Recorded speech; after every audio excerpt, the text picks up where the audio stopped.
Hallo Holzfreunde! Heute möchte ich mal schauen, ob es sich lohnt, das Tape für die Shaper selber auszudrucken. Wie genau man damit fräsen kann, erfahrt ihr hier in diesem Video.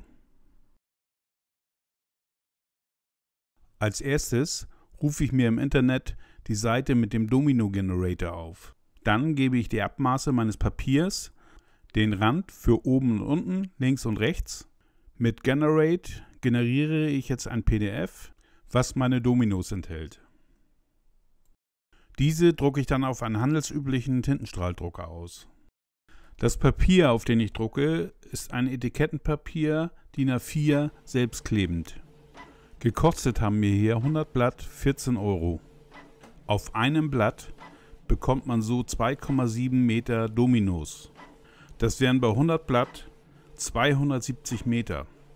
Da hat man sozusagen das Sechsfache einer normalen Rolle. Hinzu kommen natürlich noch die Ausgaben für die Druckertinte. Selber in Streifen schneiden muss man sich diese jetzt auch.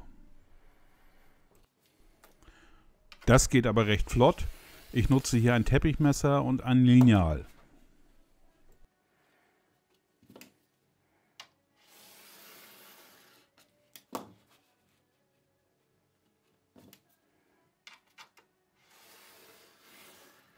Das selbstgemachte Tape klebe ich mir jetzt auf ein Reststück MDF auf. Das Aufkleben ist wie beim Original. Da gibt es keinen Unterschied. Außer, dass man die Rückseite natürlich noch abfriemeln muss. Das kann bei viel Tape natürlich nervig werden.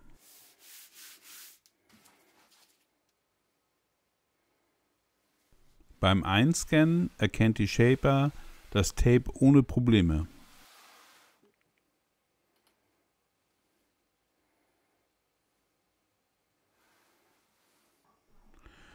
Für die Testfräsung habe ich mir einen Vierkant konstruiert.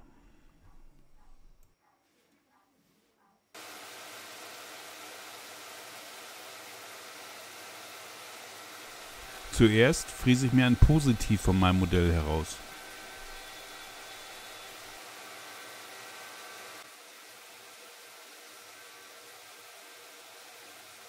Was mir aber gleich auffiel, dass die Shaper über meine selbstgedruckten Dominos nicht so schön gleitet.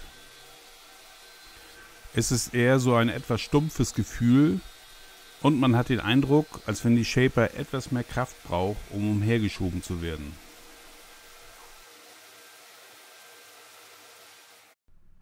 Das ist jetzt mein fertig ausgefrästes Positiv mit einem Außenvierkant und einem Innenvierkant. Nun fräse ich mir mein Negativ.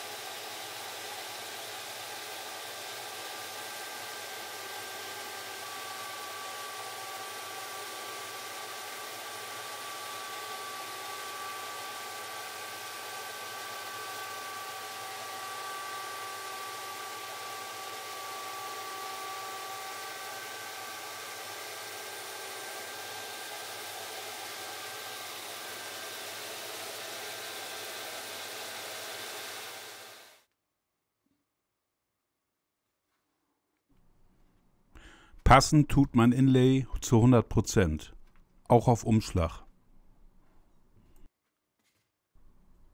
Da kann ich jetzt zum herkömmlichen Tape keinen Unterschied feststellen.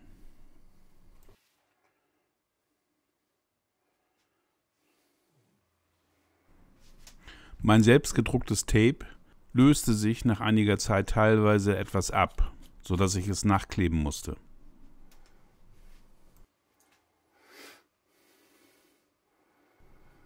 Mein Fazit für das selbstgedruckte Tape: Ich würde trotzdem zum Original greifen. Mir ist es etwas zu aufwendig, es selber auszudrucken. Außerdem gleitet die Shaper nicht so gut über das Papier. Für große Projekte oder im Notfall, wenn man kein Tape mehr hat, kann das sicherlich eine Alternative werden. Was meint ihr? Habt ihr schon mal selbstgedrucktes Tape ausprobiert? Schreibt das doch mal unten in die Kommentare. Ansonsten freue ich mich über ein Like oder ein Abo.